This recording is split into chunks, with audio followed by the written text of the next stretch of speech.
Thank you, Alex. And in addition to being Executive Director of Environment now, I'm also very proud and pleased to be on the advisory committee for the Global Alliance, and it's such a pleasure to talk today about Earth jurisprudence.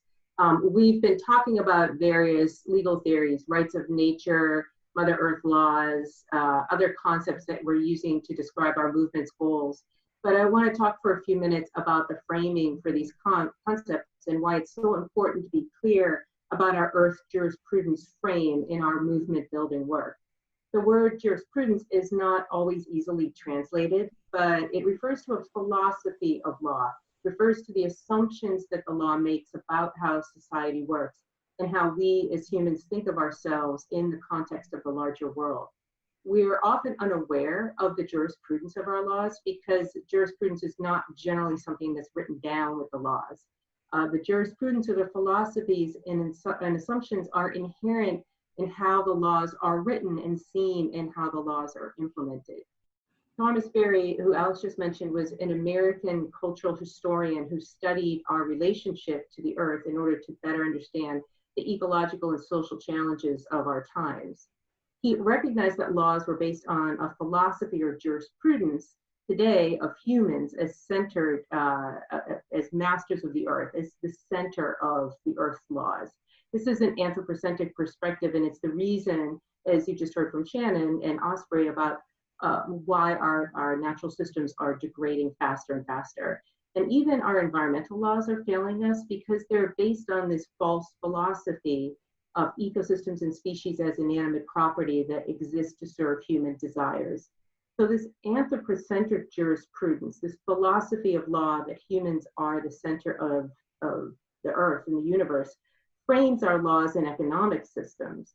And so rather than a philosophy undergirding our legal system, a philosophy that monetizes and marginalizes other beings, we can develop an earth-centered philosophy of law that better serves all of us. Thomas Berry saw that our human-centered philosophical frame was wrong, and he described a new frame, which he called Earth jurisprudence. This frame acknowledges the deep interconnections and close relationships that we do have with the natural world. It recognizes that the Earth's desires, not human desires, the Earth's needs are primary, not human desires, and that humanity needs to comply with the laws of the Earth. This is a concept, of course, that indigenous peoples have understood and practiced for millennia, but we who live by an anthropocentric jurisprudence are just waking up to this. Thomas Berry observed in his 10 principles for jurisprudence revision, how do we change this jurisprudence? He observed that the planet Earth is a single community bound together by interdependent relationships. No living being nourishes itself. Each component of the Earth community is dependent on every other member of the community.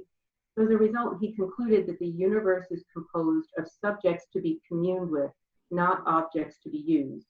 And he called for a radical re-envisioning of governance systems, laws, and economies from human-centered to earth-centered for the benefit of the whole Earth community.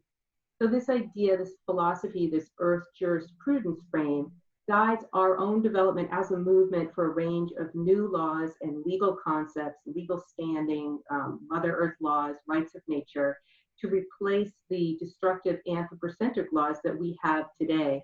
It also ties us to the larger story, the arc and the narrative of the Earth and the universe. Berry outlined 10 key philosophical principles for such an Earth jurisprudence, and I'll just mention 4 quickly.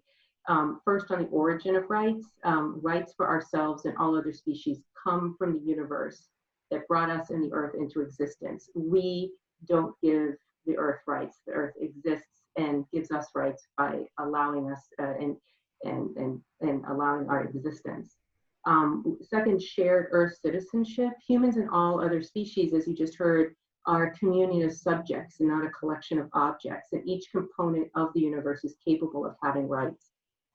Third, there's essential rights, the concept of essential rights. Every component of the Earth has 3 essential rights: the right to exist, to habitat, and to fulfill its role in the ever renewing process of the Earth community. And fourth, mutual dependency. Rights must be seen within the context of laws guiding the natural world and the Earth community. We're all dependent on each other. No one's isolated or above each other, including humans, and especially humans. And to sum up, Earth jurisprudence is an Earth-centered philosophical framework that guides our rights and responsibilities as we express them in law.